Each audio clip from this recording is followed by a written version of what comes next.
Mga Lodi, don't skip ads po tayo. Maraming salamat sa patuloy ninyong pagsuporta. Paki-like and share naman dyan mga Lodi. At sa mga gustong mag-donate sa ating GCash or regular na load, mag-comment lang po tayo. Para patuloy tayong makapag-upload ng mga bagong kabanata. Marami pong salamat. Subaybayan natin ang kwento ng isang kabataang nangarap para sa kanyang mga mahal sa buhay. Mula sa pinakamahina tungo sa pinakamalakas. Alamin natin ang kwento ng kanyang buhay. Kabanata 2071 hanggang Kabanata 2080. Kabanata 2071. Pagbagsak ng tinig, isang nakakatakot na mahabang sibat ang tumago sa katawan ni Wanyanhan. Sa sandaling iyon, pumanaw sa labanan ang pinakamagaling sa kayang domain. Hanggang sa huling sandali, ang kanyang mga mata ay nakatingala sa kalangitan, na para bang kahit sa impyerno ay dadalhin pa rin niya ang alaala nito. Sa pagkawasak ng Angry Gunsec, buong kayang territory ay napasa kamay ng Kang Clan sa loob lamang ng wala pang isang linggo. Patayan at pagpapasuko mas mabilis pa kaysa sa kalahating buwang ginugol ng Kang Tian noon, at doble ang bilis ngayon. Mahinang kalaban. Habang nakatingin sa namatay na kaluluwa ni Wanyan, bumaba si Kang Tianzhou mula sa mataas na pwesto, hakbang-hakbang, at sa kanyang mabangis na maiitim na mata ay kumikislap ang nakakatakot na diwa ng pakikipaglaban. Ano ang galaw niya ngayon? Tanong niya. Pagbalik po, Panginoon, nakapasok na siya sa Supreme Realm at na-trigger ang reinkarnasyon. Tinipon niya ang mga tao mula sa iba't ibang puwersa sa Yaoguang region para sa isang piging. Mukhang kontrolado na niya ang Yaoguang region, mahinahong tugon ng puti ang mukhang scholar ng Kang Clan. Tribulation ng reinkarnasyon, magaling. Karapat-dapat nga siyang maging kalaban na kinikilala ni Kang Tianzan. Mas kapanapanabik ito kaysa sa mga maliliit na isda at hipon. Gusto ko tuloy pumunta sa Yaoguangyo para labanan siya ngayon. Nag-aapoy ang mga mata ni Kang Tianzang. Ibig mong sabihin, malapit nang mapasakamay niya ang Yaoguangyo. Sa tingin ko, wala nang makakahadlang sa kanya, tugon ng scholar. Interesante. Kagagaling ko lang manalo rito sa kayang domain at siya na may nagsimula ng lusubin ang Yaoguang domain. Oo. Kapag itinuro ko ang espada ko roon, gusto kong makita kung paano niya ako sasalubungin. Unti-unting lumalakas ang apoy sa mga mata ni Kang Tianzan. Sa pag-iisip kay Yehan, hindi niya mapigil ang rumaragasang diwa ng pakikipaglaban sa kanyang dibdib. Isang grupo ng mga duwag ang sumuko sa batang iyon. Ano bang magagawa niya? Samantala, sa Tianzong Peak ng Jiangsu, seryosong nag-uusap ang tatlong pinuno ng sekta. Inimbitahan kasi ni Yehan ang lahat ng puwersa mula sa Yaoguang Realm sa Tianlong City, at ngayon ay 6 sa pinakamalalaking puwersa ang pumayag na sumailalim sa kanya. Mabilis kumalat ang balitang ito sa buong Yaoguang domain. Ang 6 na pangunahing puwersa ay sumuko sa Tianlong, isang pambihirang karangalan at kapangyarihan. Sa libong taon ng kasaysayan ng Yaoguangyo, walang sinuman o anumang puwersa ang nakamit ito. Ngayon, may lumitaw, ang pangalan niya ay Tianlong. Matagumpay na bumalik si Yehan, pinasuko ang 6 na malalakas na puwersa ng Yaoguangyo, at iniangat ang Tianlong sa rurok ng kapangyarihan. Mga walang kwentang hayop, hindi sila karapat-dapat may kumpara sa Sword Sect. Galit na bulalas ni Xiao Sect, at ang matinding presensya niya ay tila lalamunan ng buong bulwagan. Wala nang saysay ang magreklamo, malamig na sabi ni Tianzong. Ngayon na sumuko na ang 6 na puwersa sa batang iyon, malinaw na gusto niyang sakupin ang buong Yaoguang domain. Ang susunod niyang hakbang ay tiyak na kami sa Sword Sect. Nakakapanghinayang na hindi kumilos sina Chen Beixiang, si Ming, si Tianwang, at Qing Wei sa piging. Kung hindi, sana'y napatawan natin siya ng mabigat na kaparusahan. Malamig na sabi ni Manzong. Puno ng pagpatay ang presensya ni Tianzong. Ngayon, tanging Li Jianvilla na lang ang hindi nakapanig sa batang iyon. Dapat maghanda ang Jianzong, kahit umabot sa buhay at kamatayan, pagbabayaran ko siya ng mahal. Samantala, habang abala si Kang Tian sa madugong pananakop sa kayang territory na yumanig sa buong rehiyon, sa Yaoguang domain naman ay nagsimula ng magtungo si Yehan papuntang Jiangsu. Alam na ng lahat sa Yaoguangyo na matapos mapasuko ni Yehan ang 6 na pangunahing puwersa, malinaw na ang susunod niyang target, ang Jiangsu. Ang Jiangsu ay banal na lugar ng pagsasanay na pinangarap ni Yehan noong una siyang dumating sa mundong ito, ngunit ito rin ang lugar na pinakakinamumuhian niya. Noon, pinilit siyang putulin ang kanyang braso ng 3 pinuno ng Jiangsu. Nabuhay lamang siya dahil sa proteksyon ni Qin Wu daw at iba pa. At ngayon, babasagin na niya ang lugar na iyon para maghaiganti sa kanyang nawalang braso. Sa pag-alala sa mga nangyari noon sa Jansong, mas tumindi ang nakakatakot na liwanag ng pagkawasak sa mga mata ni Yehan habang naglalakad siyang mag-isa sa ilalim ng bughaw na langit. Sa di kalayuan, tanaw niya ang mga bundok na parang alon, at ang tanawin ay parang isang obra, payapa at tila bumabalik sa pinagmulan. Ngunit ngayon, ang paligid ng kabundukan ay nababalot ng nakatagong presensya ng pagpatay. Nakatago man ito, kapag pinakawalan ay magiging parang delubyo na sasakmal sa buong lugar. Kabanata 2072. Sa gitna ng kabundukan, tatlong nakahiwalay na tuktok ang nakatayong matikas at maringgal. Isang napakalawak na espiritual na enerhiya ang kumakalat dito, at ang mga luntiang tuktok na papalibutan ng ulap at hamog ay bumubuo ng isang napakagandang tanawin ng kabundukan at ilog. Sa kalangitan, hindi kalayuan sa tatlong tuktok, isang binatang nakaputing damit ang nakatayo sa kalawakan. Ang kanyang mga matang matalim na parang espada ay tila sumisibol sa mga ulap at direktang tumama sa pinakamataas sa tatlong tuktok. Tatlong matandang aso ng Jansong, lumabas kayo at mamatay. Sa isang iglap, isang tinig na puno ng galit at matinding pagkapuot ang kumalat sa kalangitan at kalupaan, umalingaw-ngaw sa loob ng ilang milyang paligid. Mula sa tatlong tuktok, gamulong ang nakakakilabot na enerhiya at kumalat ang nakamamatay na hangin. Nagulat ang lahat ng disipulo ng Jansong sa narinig. Mga aninong mula sa lahat ng dako ang biglang lumipad patungo sa itaas ng mga bundok, at ang tunog ng kanilang paglipad ay parang kulog. Sa ilang saglit lamang, nabalot ng may itim na anino ang tatlong tuktok ng Jansong. Halatang matagal nang naghanda ang sekta. Sa pagitan ng langit at lupa, ang mga disipulo ng Jansong na nakatayo sa ere ay sabay-sabay na tumitig sa binatang nakaputi sa harapan nila, mga matang parang sa mabangis na tigre. Ang binata sa harapan nila ay may matinding hinanakit sa Jansong mula noon pa, iisa lamang sa kanila ang pwedeng mabuhay sa Yaoguang Domain. At ngayon, dumating na ang oras para magpasyahan kung sino ang mananatili. Nakatayo si Yehan sa gitna ng kalangitan, matatag, at sa isang titig ay para bang kaya niyang durugan mag-isa ang lahat ng disipulo ng Jansong. Batang hampas lupa, ang pagpapabuhay sa iyo hanggang ngayon ay ang pinakamalaking pagkakamali ng Jansong. Biglang umalangaw-ngaw ang isang mabagsik na tinig, at tatlong figure ang bumaba mula sa kalangitan na parang mga kidlat. Tumayo sila sa unahan ng mga disipulo ng Jansong, at mula sa kanilang mga mata ay kumikislap ang nakamamatay na galit, nakatutok sa nag-iisang binata. Mula sa tatlong ito, ang enerhiya ng pagpatay ay bumalot sa buong paligid, parang bilangguan na pwedeng magwasak sa mundo sa isang iglap. Puwan ang kasamaan ng tatlong higanti ng Jansong. Marami ang yuyuko sa binata, pero sila, hindi kailanman. Sa muling pagkikita nila, muling bumalik sa alaala ni Yehan ang lahat ng pagpapahirap na naranasan niya noon sa kamay ng tatlong ito. Kung hindi niya maipaghiganti ngayon ang kanyang naputol na braso, wala siyang karapatang manguna sa Yaoguang Domain. Marihing sinabi ni Yehan, mga matandang aso, noong bata pa ako, inapi ako ng Jansong at pinutol ang aking braso. Ngayon, panahon na para singilin kayo sa utang na iyon. Tingnan natin kung kaya mo, batang walang hiya. Marihing sagot ni Tianzong habang ang mga matay puno ng matinding galit.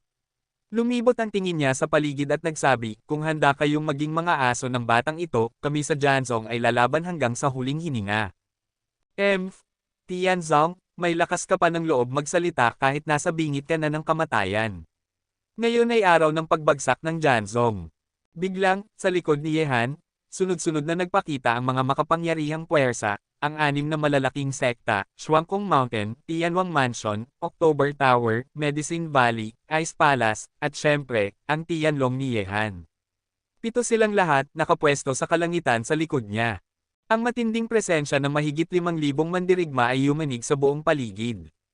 Sa hukbo ni Yehan, ang pinakamahina ay nasa antas ng concentration, at ang pinakamalakas ay mga tulad ni na Daozong Chen Baixiang, Shuangkong Shensiming, Tianwang Manseons Xe Tianwang, October Towers Qingwai, at Ice Palace's Star Palace, pawang mga dakilang Panginoon. Maliban sa Medicine Valley na pinamumunuan ng dakilang nakatatanda nito, ang 5 iba pa ay dinala mismo ng kanilang mga pinuno, kasama ng mga matatandang Supremo, at ang 7 dakilang nakatatanda ng Tianlong.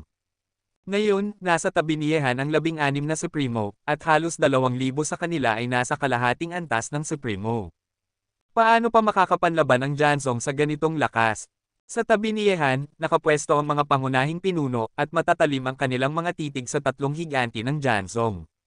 Pinili nilang pumanig kay Yehan, at ngayong araw, dapat nang mabura sa mundo ang Jansong. Napakalakas ng Tianlong, mukhang walang laban ang Jansong ngayon. Sa paligid, marami ang lihim na nanonood. Ang puwersang bumagsak sa Jansong ay ang pinakamakapangyarihang alyansa sa Yaoguang Domain sa loob ng 1,000 taon. Sa harap ng ganitong lakas, siguradong mawawala ang Jansong. Kabanata 2073. Wala na ang Jansong. Hindi kalayuan ang grupo ng mga henyo na nakipaglaban kasama ni Ye Han sa labanan ng 10 dinastiya, tulad ni Lin Wuwei, Lan Yiyo at iba pa, ay matagal nang tumiwalag sa Jansong. Nasaksihan nilang wasakin ito sa mga kamay ng mga kabataang minsang kanilang inapi, at tanging katahimikan na lamang ang kanilang naging tugon.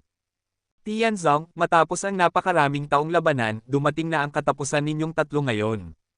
Ang apat na pinamumunuan ni Chen Beixiang ay may mabagsik na itsura, at ang kanilang nakamamatay na aura ay nakatutok sa direksyon ng mga disipulo ng Jansong. Noong wala pa si Ye Han sa Yaoguang Realm, sila ang nakipagsagupaan sa Jansong at kapwa nagdanas ng pagkawala. Para sa kanila, ang galit sa Jansong ay hindi rin pahuhuli sa galit ni Ye Han.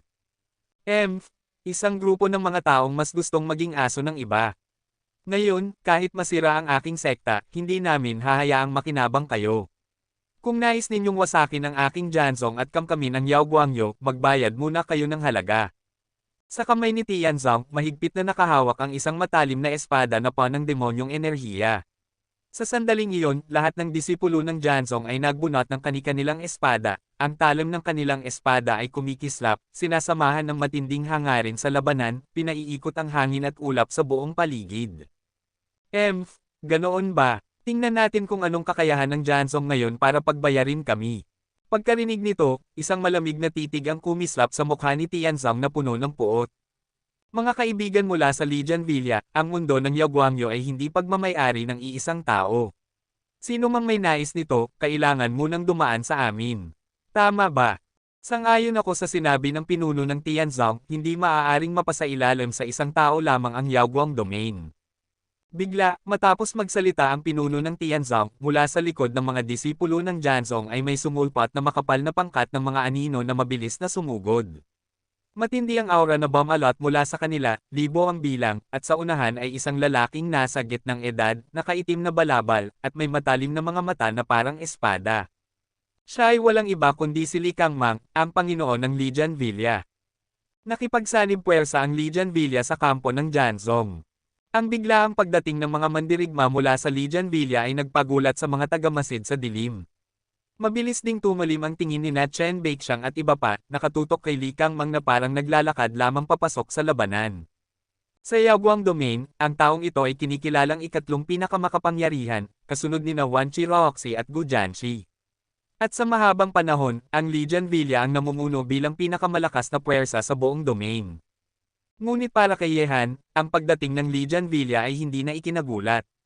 Noon pa man, nang hayagang tumutol ang Lijian Villa sa kanya sa Tianlong City, alam na niyang makikipagsanib ito sa Jansong para labanan siya. At ang dahilan ng kanilang tapang ay walang iba kundi si Li Hentian, na umalis sa Yaoguangyo at sumapi sa Tiandemeng. Kaya't hindi kasing takot ng ibang puwersa ang Lijian Villa sa mga kaalyado ni Ye Han. Ngunit sa isip ni Ye Han, matapos masira ang Jansong, susunod na target niya ang Lijian Villa, kaya't natural lang na magkaisa ang dalawa. Agad na napatingin kay Ye Han ang lahat ng pinuno. Lahat ay kalahok sa labang ito, ngunit si Ye Han ang tunay na nasa sentro ng laban. Sa buong paligid, nakatuon ang mga mata sa kabataang ngayoy bantog sa buong mundo ng Yaoguangyo, isang taong nagdala ng matinding pagbabago sa balanse ng kapangyarihan. Li Kangmang, iniisip mo ba na ang pagsapi ni Li Hentian sa Heaven and Earth Alliance ay magbibigay sa iyo ng sapat na takot para protektahan ang Lijian Villa? Lumakad si Ye Han pasulong, matalim ang kanyang tingin na parang espada, nakatutok kay Li Kangmang na nakatayo kasama ang tatlong pinuno ng Jansong. Kahit pa magsanib puwersa ang mga ito, walang sinuman sa Yaoguangyo ang makapipigil sa kanyang nais gawin ngayon. Ye Han? Napakalaki ng iyong ambisyon. Kung nais mong sakupin ang buong mundo ng Yaoguangyo, paano kami papayag sa Lijian Villa? Malamig na tugon ni Li Kangmang. Ang sumusunod ay uunlad, ang sumusuway ay mawawala. Dahil pumili kayo sa Lijian Villa na maging mga rebelde, dapat ninyong tanggapin ang kaparusahan. Nais kong makita kung handang makipagdigma ang Tiandemeng para lang sa Lijian Villa. Nanlamig ang boses ni Ye Han, at sa kanyang sinabi, kumislap ang malamig na liwanag sa mukha ni Li Kangmang. Dalhin siya rito. Sa susunod na sandali, isang kabataang may mabangis na mukha ang itinulak mula sa hanay ng sword sect. Siya ay walang iba kundi si Dugo Ao, ang pinakamagaling na henyo ng Jansong, ngunit ngayon isang bilanggo, sawang-sawa sa kahihiyang maging isang pyon. Walang anumang reaksyon ang tatlong pinuno ng Jansong. Sa kanilang puso, matagal na nilang isinuko si Dugo Ao. Sa digmaan, ang nagtagumpay ay hari, ang natalo ay alipin. Dugo Ao, dahil isinuko ka na ng Jansong, wala ka ng puwang sa mundong ito. Kung nais mong maghaiganti, ipanganak ka muli at hanapin mo ako. Kaagad mula sa dalawang daliri ni Yehan ay kumawala ang liwanag ng espada, parang sinag ng langit, at sa harap ng lahat, pugot ang ulo ng pinakamagaling na henyo ng sword sect.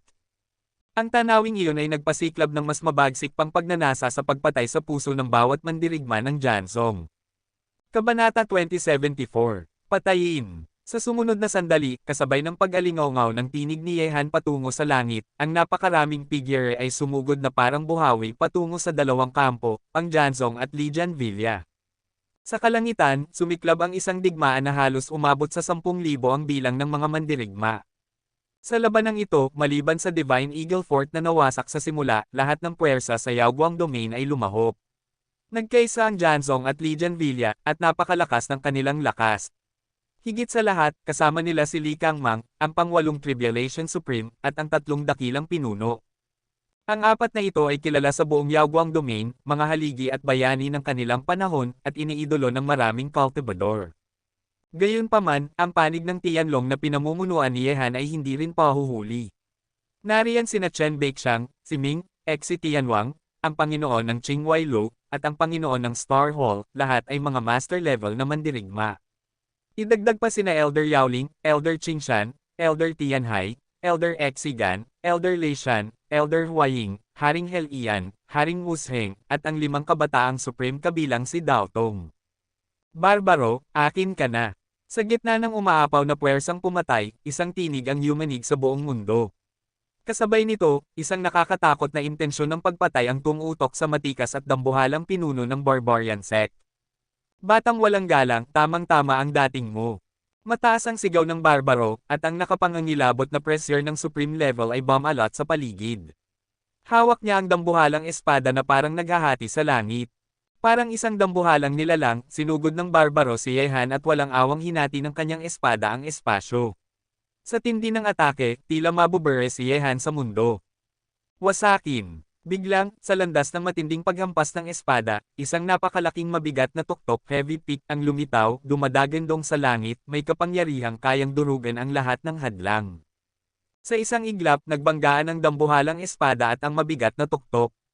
Ang walang hanggang puwersa ng impact ay sumabog mula sa gitna ng banggaan, parang dambuhalang alon sa kailaliman ng dagat na kumalat sa paligid.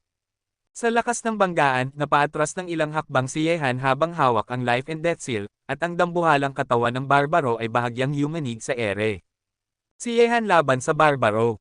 Nang makita ito, napatitig ang mga nagmamasid mula sa dilim sa labanan ng dalawa.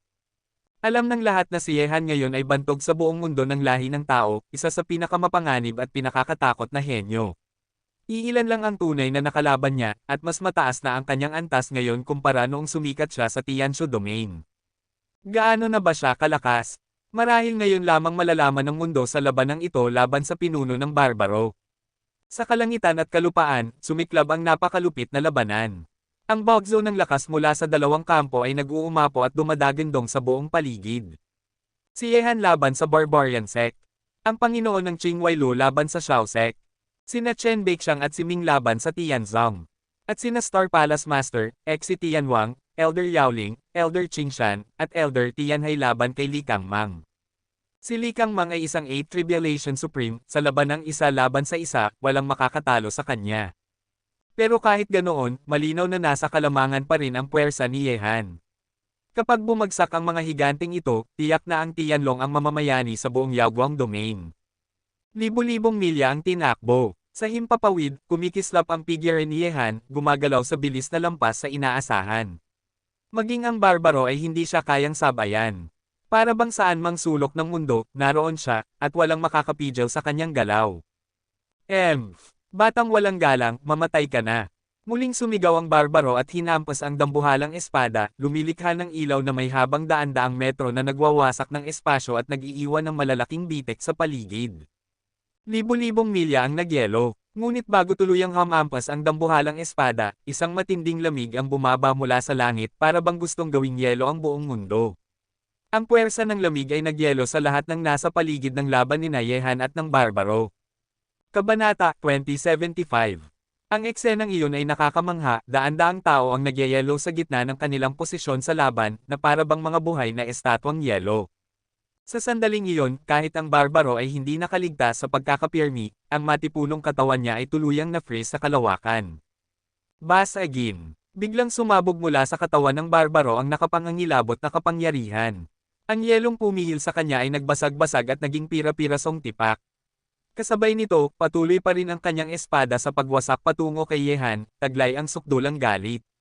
Barbaro, ngayong araw, ako ang magpaparating sayo sa kabilang buhay. Malupit ang ekspresyon ni Yehan, at isang alon ng mabagsik na pagnanais pumatay ang bomb-alot sa buong kalangitan. Pagkatapos ng nakagigimbal na lamig, isa pang mahiwaga at nakakayanig ng kaluluwa na puwersa ang kumawala mula sa kanyang katawan. Ang puwersa ng paglikha. Sa isang iglap, ang nakakikilabot na kapangyarihang ito, parang sumpa, ay tumagos sa isip ng barbaro. Sa susunod na sandali, biglang nagbago ang mukha ng barbaro. Ramdam niya na ang kanyang kaluluwa ay tila winawasak sa paraang higit pang nakakatakot kaysa kamatayan. Ang puwersang iyon ay nagdulot ng matinding pagbaluktot sa kanyang mukha, at ang kanyang dalawang itim na mata ay tila sesabog. Demonyo ka! Sa kalawakan, nakatayo si Yehan na tila isang makapangyarihang hari ng kamatayan, malamig ang kanyang tingin at naglalagablab ang galit. Pinagmamasdan niya ang pinuno ng Manzang na ngayon ay tila nawala ng pag-asa. Lalo pang tumindi ang pagnanais niyang pumatay. Sa tatlong higanti ng Jansong, wala siyang balak na may makaligtas. Mamatay ka! Ang nakakatakot na selyo ng buhay at kamatayan, tila isang dambuhalang bundok, ay bumagsak mula sa tuktok ng langit patungo sa kinaroroonan ng barbaro. Sa kapangyarihang taglay ng sandatang imperial na iyon, imposibleng makaligtas ang barbaro. Boom! Sa isang iglap, isang malupit at nakapangangilabot na eksena ang bumungad. Sa ilalim ng pambubugbog ng selyo ng buhay at kamatayan, at sa kaluluwang inatake ng puwersa ng paglikha, wala ng kakayahan ang barbaro upang lumaban. Ang kanyang matipunong katawan ay sumabog sa himpapawid, nagmistulang ulap ng dugo na kumalat sa lahat ng direksyon. Nakakagimbal at madyugo ang tagpong iyon. Ang lahat ng nakasaksi ay labis na nagulat, isa sa tatlong dakilang pinuno ng Jansong, pinaslang ni Yehan sa mas mababa pa sa 1 minuto. Bagamat tila matagal ang laban ng dalawa, sa katotohanan ay wala pa itong 1 minuto bago lubusang mapuksa ni Yehan ang makapangyarihang barbaro. Habang nakatingin sa nagliliparang ulap ng dugo, dama ng lahat ang matinding pagkabigla. Iyon ang Manzang, isa sa mga haligi ng Jansong, isang kilalang mandirigma sa buong Yaoguang domain. Ngunit ang kanyang katapusan ay ganito kalupit, wala man lang natirang buong katawan. Ang nakakatakot na presensya ni Yehan ay kumalat sa buong paligid. Lahat ng mata ay napako sa binatang may malamig na tingin at nakamamatay na aura. Ngayon, mas malakas pa siya kaysa noong unang nakilala sa Tianshu domain.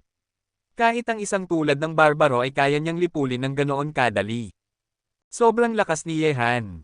Paano naging ganito kalupit ang kanyang kapangyarihan? Ang barbaro ay isang tagasiklab ng 5 Tribulation Supreme, ngunit si Yehan ay nasa 1 Tribulation Supreme pa lamang. Ang layo ng agwat sa kanila. Napaka-imposible. Hindi nakapagtatakang natalo niya ang mga halimaw na henyo sa listahan ng Heavenly Kings at napabilang sa pangalawang pwesto. Sa lakas niya ngayon, baka kayanan niyang tapatan si Kang Tianzan na nasa unang pwesto. Tunay nga siyang kinatatakutang halimaw ng ating lahi. Sa bagong henerasyon, ilan lang ang maihahambing sa kanya. Nagumapaw ang mga bulungan mula sa mga lihim na nakamasid. Ang pagpatay ni Yehan sa barbaro ay tiyak na yayanig sa buong Yaoguang domain. Sa katanyagan, nasa rurok na siya, sa lakas, malamang na iilan lang sa mga higanti ang makakatapat sa kanya.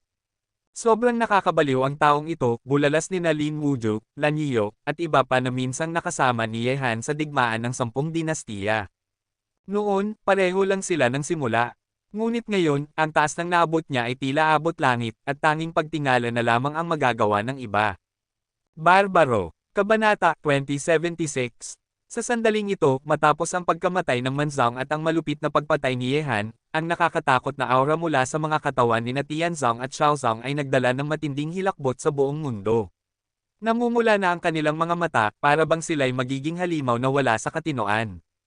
Sa mga sandaling iyon, maging ang kapangyarihan ng Tianlong o Jianzong ay may halong matinding takot na makikita sa kanilang mga mata.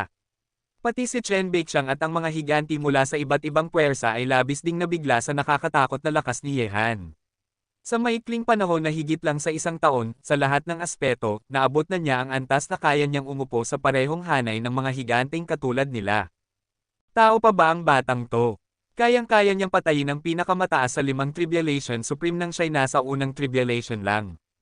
Namangha si Li Kangmang at ang matinding lakas ni Ye Han ay muling nagdulot sa kanya ng hindi pa nararanasang panganib. Sa talento ni Ye Han, handa kaya ang Tien Demeng na maging kaaway niya alang-alang sa Lijian Villa. Peste, sobrang manyak na lalaki. Huminga ng malalim sina Chen Beiqiang at iba pang higanti, habang nakatingin sa binatang nababalot ng matinding pagnanais pumatay. Hindi nila maiwasang maramdaman na baka tama nga na magpasakop sila sa kanya. Xiaozong, ikaw naman. Bigla, habang nababalot ng pagkabigla ang lahat, tumingin si Ye Han na parang matalim na espada kay Xiaozong na tila baliw sa galit. Ang kanilang mga matay nagtagpo, isa'y puno ng galit, isa'y puno ng malamig na pamatay. Hayop kang bata ka, mamamatay ka. Sigaw ni Xiaozong, ang boses na puno ng matinding puot ay kumalat na parang sumpa sa paligid. Kahit mahulog ako sa 18 palapag ng impyerno, hinding-hindi ninyo makikita ang araw na magwawagi ang Jianzong. Patay na si Manzong, sumunod ka na at samahan siya. Sa isang iglap kasabay ng malamig na boses ni Ye Han, ang kanyang katawan ay gumalaw na parang itim na kidlat at lumitaw sa kaliwang bahagi ni Xiaozong. Ang Seal of Life and Death na ginamit niya upang gawing laman at dugo ang katawan ni Manzong ay muling bumagsak ng ubod ng lakas patungo kay Xiaozong. Mamatay ka! Habang umaalingaw-ngaw pa ang salitang iyon, nasa tuktok na ng ulo ni Xiaozong ang nakakatakot na selyo, parang itim na ulap. Kahit si Xiaozong, na may malakas na lakas, ay nakaramdam ng panganib. Bata ka, kahit mamatay ang Jianzong ngayon, isasama kita sa hukay. Sigaw ni Xiaozong. Mula sa kanyang katawan ay sumabog ang nakakasilaw na liwanag ng espada, at ang mga ito'y tila 10,000 espada na sabay-sabay na umatake upang salubungin ang selyo. Hindi na magkakaroon ng pagkakataon ng Jianzong. Mula naman sa kabilang panig ng kalangitan, dumating ang pag-atake ni Lord Qingwei. Si Xiaozong, na nasa gitna ng dalawang nakakatakot na atake, ay wala ng pag-asang manalo. Rumble! Sumabog ang matinding banggaan sa kalangitan. Tumama ang liwanag ng espada sa Seal of Life and Death, at napaatras si Ye Han mula sa malakas na puwersa. Ngunit kahit napigilan ni Xiaozong ang selyo, wala na siyang kayang gawin laban sa sabayang pag-atake ni Lord Qingwei. Langit, bumagsak ka! Isang higanteng palad, tila kamay mula sa langit, ang bumagsak ng ubod ng lakas kay Xiaozong. Tulad ng saranggolang naputol ang tali, lumipad siya palayo, mapatla ang mukha at halos lahat ng kanyang mga ugat ay naputol sa isang hampas ni Lord Qingwei. Tapos na si Xiaozong. Bulalas ng marami sa gulat. Lumakad si Ye Han, at sa kabila ng tila mabagal na galaw, lumitaw siya sa likuran ng lumilipad na Xiaozong.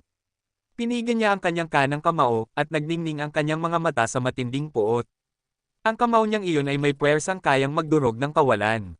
Ay Soul Fist! Boom! Sa isang iglap, tinamaan ng kamao ni Ye Han si Xiaozong. Ang katawan nito ay nagyelo na parang iskultura, at pati laman loob ay nabalot ng yelo. Sa lakas ng hampas, nagkadurog-durog ang kanyang katawan at nagkalat sa hangin bilang mga piraso ng yelo. Patay na si Xiaozong. Sa loob lamang ng ilang minuto, dalawang higanti ang pinaslang ni Ye Han. Ngayon, para bang dumating na ang wakas ng Jianzong. Dalawa sa kanilang tatlong haligi ang bagsak na, kaya pa bang iligtas ni Tianzong at Li Kangmang ang kanilang sekta. Kabanata 2077. Sa lupa ng Yao Guangyo, ang sword sect na tumindig ng halos 1,000 taon ay tila baga nababalutan na ng wakas, walang kapangyarihang lumaban. Sa tatlong dakilang pinuno ng Jianzong, dalawa na ang wala. Paano pa makakaya ng natitirang Tianzong na pigilan si Ye Han at ang kanyang Tianlong? Kahit si Li Kangmang ay naroroon, tila wala nang magbabago sa kapalarang ito.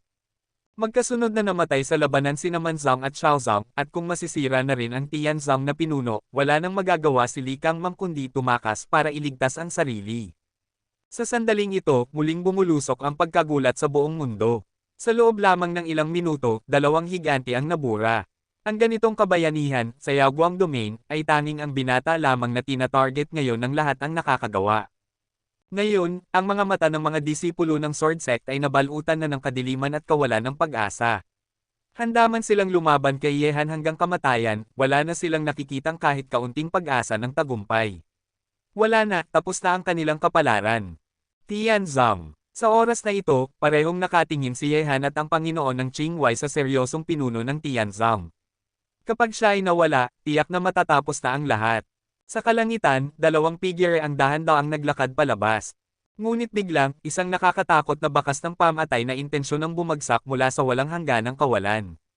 Ang intensyong ito, parang walang hanggang matalim na espada, ay tuwirang nakatuon kay Yehan. Siya lamang ang nakakaramdam ng ginaw nito. Ang taong ito ay tiyak na ganap na bihasa sa pagtatago ng kanyang killing intent, tanging ang target lamang napapatayin ang makakaramdam nito. Walang kahit anong tumataga sa iba. Sa sandaling iyon, ang mga mata ni Yehan na puno ng pagnanais pumatay ay biglang kumislap sa takot. Ang pagkapit sa kanya ng intensyong ito ay para bang ibinagsak siya sa kailalim-laliman ng isang nagyayelong impyerno. Nanlamig siya mula ulo hanggang paa. Alam niya, hindi niya kayang pigilan ang papalapit na tao. Kahit mag-isip siya ng paraan, wala siyang mahanap na lunas. Sa ilalim ng anino ng intensyong ito, tila wala ng ibang landas si Yehan kundi tanggapin ang hatol ng kamatayan. Shock! Mula sa napunit na kawalan sa itaas, isang liwanag ng espada ang sumulpot at bumagsak patungo kay Yehan sa bilis na hindi kayang abutin ng kanyang mga mata. Ang isang ataking ito ay sapat upang lipulin ang lahat ng nilalang sa himpapawid na ito, ngunit ito ay nakatuon lamang kay Yehan. Sino ito? Bakit gusto niya akong patayin? Sa pagkakakulong ng talim ng kamatayan, labis ang pangangilabot ni Yehan. Wala man lang siyang pagkakataong makapasok sa Xuanmen World para makaligtas. Buti na lang sinundan ko ang batang ito, kung hindi, nagtagumpay ka na. Magpakita ka. Biglang, sa mismong sandali na nakakulong si Yehan sa espada ng kamatayan, isang galit na tinig ang umalangaw-ngaw.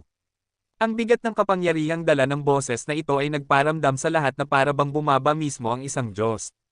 Kasunod nito, isang asul na puwersa ang lumitaw sa itaas ng ulo ni Yehan, tinatanggihan ang liwanag ng espada.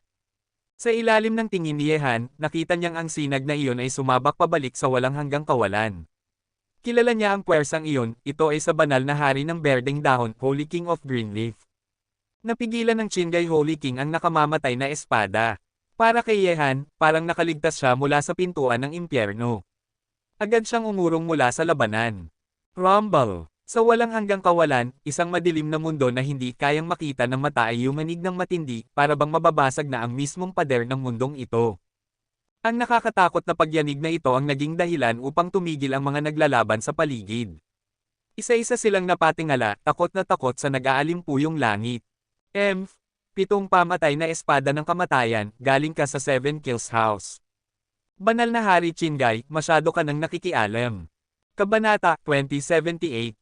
Isang maikling pag-uusap ang umalangaw-ngaw sa walang katapusang mundo ng kawalan, at kasunod nito ay isang nakakatakot na tunog ng banggaan na nagpayanig sa kalawakan, na para bang anumang oras ay bibigay at guguho ito dahil sa tindi ng puwersa. Qishulu, banal na hari ng Qingwei. Sa pagkarinig ng dalawang pangalang ito, nabigla ang lahat sa mundong ito. Lahat ng nakakakilala sa dalawang pangalang ito ay alam kung sino sila at kung ano ang pinagmulan nila. Ang banal na hari ng Qingwei ay nakatawid na sa antas ng pagiging banal na hari, at wala ng taong hindi nakakaalam nito ngayon. At ang 7 pumatay na tore, 7 Killing Tower, ay isang nakakatakot na kapangyarihan. Ang Qishulu ang nangungunang organisasyon ng mga mamamatay tao sa buong lahi ng tao. Sila ay misteryoso, makapangyarihan, at tila walang hindi kayang gawin. Sino mang maging target ng Qishulu ay para na ring may isang paa sa pintuan ng impyerno. Wala pang taong nakaligtas kapag sila ay naging pakay ng organisasyong ito. At sa loob ng Qishulu, bukod sa kanilang tagapagtatag na isang alamat sa larangan ng pagpatay, mayroong 7 pangunahing mamamatay tao sa ilalim niya, tinatawag na unang pumatay, ikalawang pumatay, ikatlong pumatay, hanggang sa ikapitong pumatay. Bawat isa sa kanila ay itinuturing na malas na masalubong. Bagaman kakaunti lamang ang kasapi ng Qishulu, kahit ang pinakamakapangyarihang puwersa sa rehiyon ng Tianshu ay ayaw silang galitin. Ang matarget ng grupong ito ng nakakatakot na mamamatay tao ay isang bangungot para sa sinumang puwersa. Sa sandaling iyon, matapos malaman ni Yehan kung sino ang nagtangkang pumatay sa kanya, agad na tumulo ang malamig na pawis sa kanyang noo.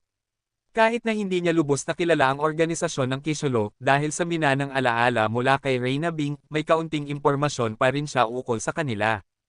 Sa alaala ni Reyna Bing, minsan na siyang nagkaroon ng ugnayan sa Kisholo.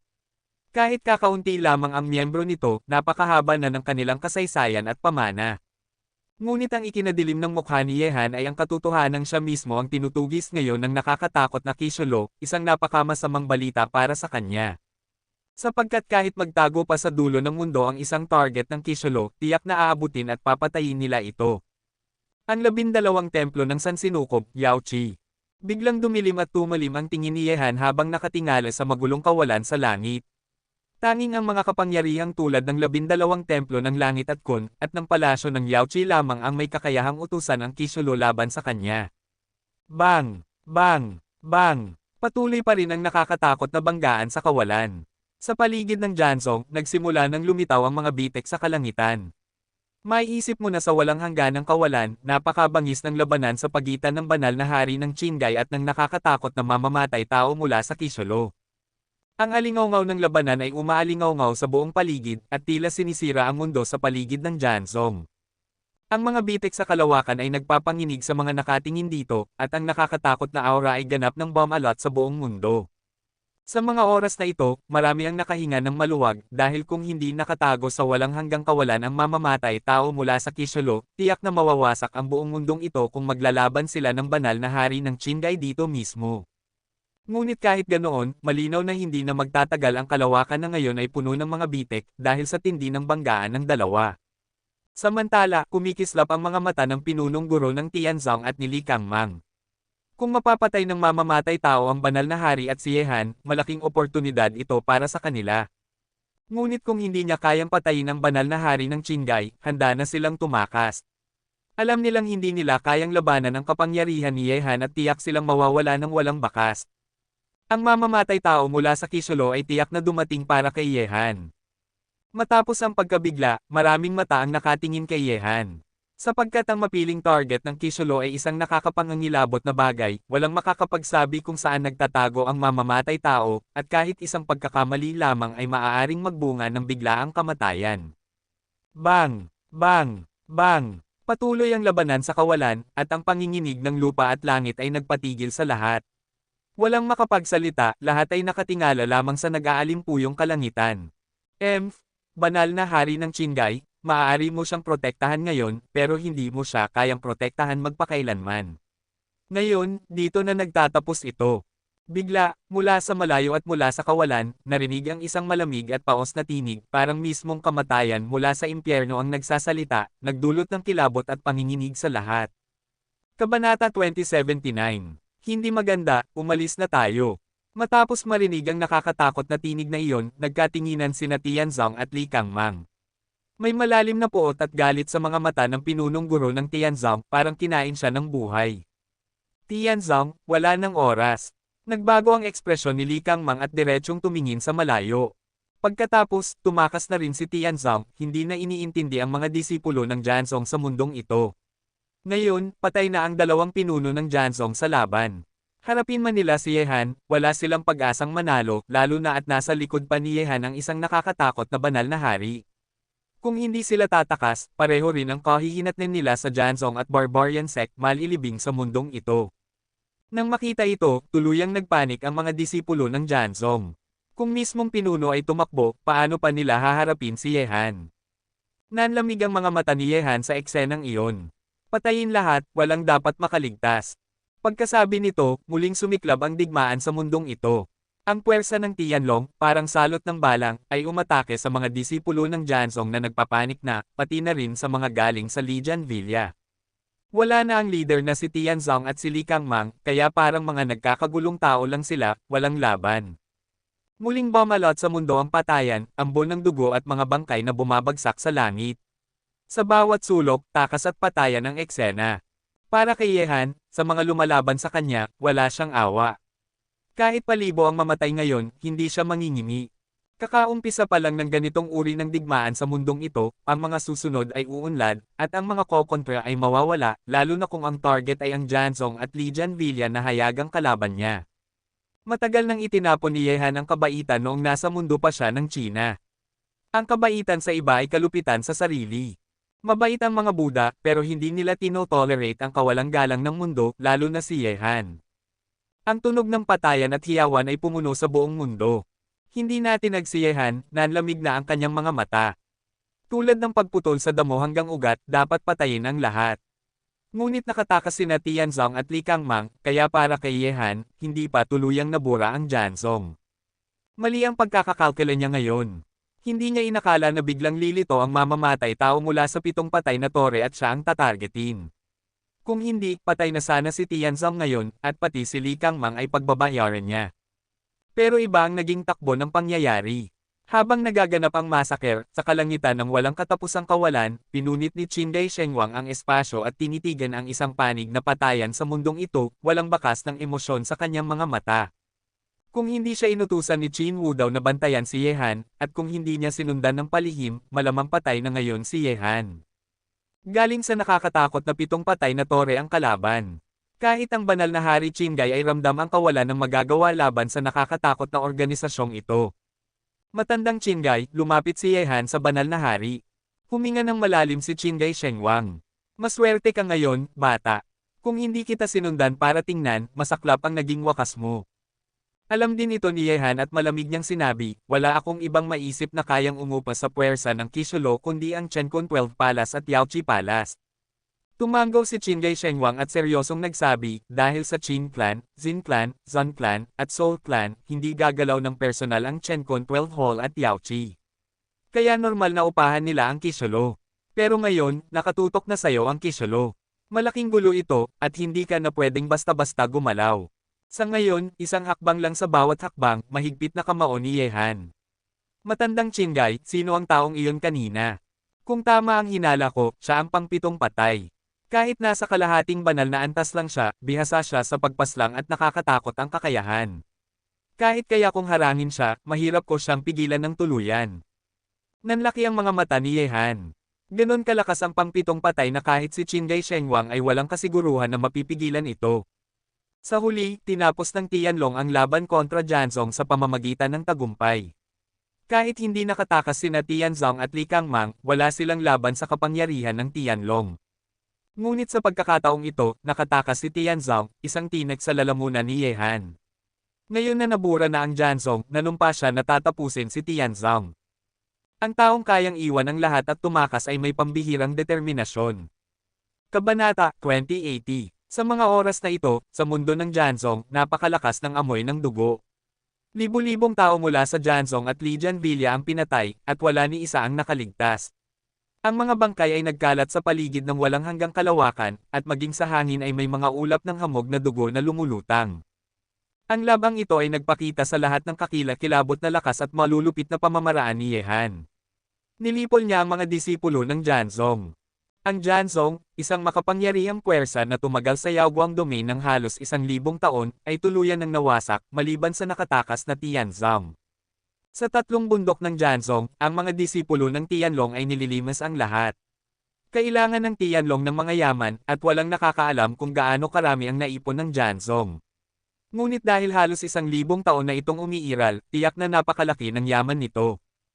Ang lahat ng puwersang kaalyado ng Sword Sect, gaya ng Sword Sect mismo at Ice Palace, ay hindi nakialam. Ang mga sumuko sa Tianlong ay alam na ngayon na ang lahat ng ito ay pag-aari ng makapangyarihang binatang iyon. Ang ipinakitang kapangyarihan ni Yehan sa Janzong ay ikinagulat ng mga pinuno ng iba't ibang puwersa. Ang bilis ng kanyang pag-unlad ay lampas sa imahinasyon, paano siya umabot sa ganitong antas. At kapag naabot ni Yehan ang ikalawa at ikatlong Tribulation Supreme, may makakatalo pa kaya sa kanya sa buong Yaoguang domain. Ngayon, ang mga sumuko sa kanya ay hindi na maglalakas loob magtangkang magtaksil. Kung sila'y magrebelde o umatras, baka ang sinapit ng Janzong ngayon ay maging kapalaran din nila. Sa oras na iyon, sa Sword Soul Pavilion ng Janzong, isang napakalaking kabundukan ang inilipat ni Yehan patungo sa Xuanmen World. Ang kabundukang ito ay walang iba kundi isang spiritual vein. Matapos wasakin ang Eagle Fort, nakuha ni Yehan ang isang spiritual vein, at ngayon, ang kay Janzong ay napasa kanya rin. Sa Xuanman World, mayroon na ngayong dalawang spiritual vein na magpapabilis sa pagsasanay ng Tianlong mula itaas hanggang ibaba. Bukod dito, napakarami ring iba pang yaman sa Janzong gaya ng mga pill, spirit stone, martial arts, at mga sandata. Lalo na't nakasisilaw ang mga gamot na nakita roon. Sa larangan ng martial arts, kinuha lamang ni Yehan ang pinakamahuhusay, ang mga mababa ang antas ay itinapon niya. Makalipas ang kalahating araw, matapos kabkuban ang lahat ng yaman ng sword sect, tumingin si Yehan sa tuktok ng bundok na dati kanyang tinitingala. Ang sinaunang bulwagang tumagal ng halos 1,000 taon ay tuluyan ng naglaho sa naglalagablab na apoy. Ngunit dahil nabura ang Janzong sa loob lamang ng isang araw, at si Tianzong lamang ang nakatakas, ang buong Yaoguang domain ay nagulo at nag-ingay ng ilang ulit sa loob ng maikling panahon. Sa sitwasyong ito, lalo pang lumakas ang reputasyon ng Tianlong sa Yaoguang region, at ang takot sa binatang pinuno nito ay unti-unting sumiksik sa puso ng lahat ng tao roon. Sa kasalukuyan, ang pangalang Tianlong ay nakatayo na sa tuktok. At ang binatang nagkokontrol sa Tianlong ay naging isang figurang hindi na malalampasan. Ngayong wasak na ang Janzong, at nakatakas ang natitirang Tianzong, kapag winasak ng Tianlong ang Lijian Villa sa susunod, buong Yaoguang domain ay magiging sakop na ng pamilyang Tianlong. Walang pakialam si Tianlong sa ingay at kaguluhan sa Yaoguang domain. Kapag siya ang naghari, tanging tinig ng Tianlong ang maririnig dito. Lahat ng yamang nakuha ni Yehan mula sa Janzong ay nailipat na sa Xuanman World, kung saan nagtayo siya ng espesyal na lugar para itago ang mga gamit sa pagsasanay ng Tianlong. Mayroong gusali para sa martial arts, gusali ng mga pill, gusali ng mga sandata, at iba pa. Mahigpit ang seguridad sa bawat lugar, at lahat ng martial arts at sandatang nakuha ni Yehan mula sa libingan ng baliw na santo noon ay nakalagay doon. Maaari lamang pag-aralan ang mga ito, ngunit bawal ilabas. Maaaring pumili ang bawat isa ng martial arts na nababagay sa kanila para pagpraktisan. Bukod pa rito, hindi lamang mula sa Janzong nakuha ang mga yaman. Ang mga puwersa gaya ng Daozang, Shuangkong Mountain, Chanwangfu, Ice Palace, October Tower, at Medicine Valley ay nagpadala rin ng yaman sa Tianlong. Alam ng lahat ng pinuno at makapangyarihang tao na ang pagnanais ni Yehan na sakupin ang Yaoguang domain ay para sa mga bagay na ito. Dahil dito, hindi na muna poproblemahin ni Yehan ang pagsasanay ng 100,000 tauhan ng Tianlong. Sa tirahan ng Tianlong, naroon sina Chen Baixiang, si Ming, Xi Tianwang, Lu Zuqingwei, Master Xingdian, Elder Yaoling, He Liando, Hua Shengwang, at iba pa. Nasa itaas si Yehan, at sa ibaba niya ay si Zhou Prajna na may kalmadong mukha. Tumingin si Yehan sa 5 na nakatingin sa kanya at sinabi. Sa pagkakataong ito, nabura ang Janzong dahil sa inyong suporta. Ngunit simula pa lang ang Janzong. Ginoong Ye, susunod niyo bang babalikan ang Lijian Villa? Tanong ni Chen Baixiang ng seryoso. Umiling si Yehan at sinabing, hindi. Maghihintay pa tayo bago kumilos laban sa Lijian Villa. Sa ngayon, maaaring nasa Lijian Villa na ang Tianzong. Dahil gusto nilang mabuhay, bibigyan ko sila ng pagkakataon. Baka hindi na natin kailangan panggalawin ang Lijian Villa. Dapat nating tingnan ang mas malayong hinaharap. Ang Kang Clan. Tanong ni Elder Yaoling habang nakatingin kay Yehan.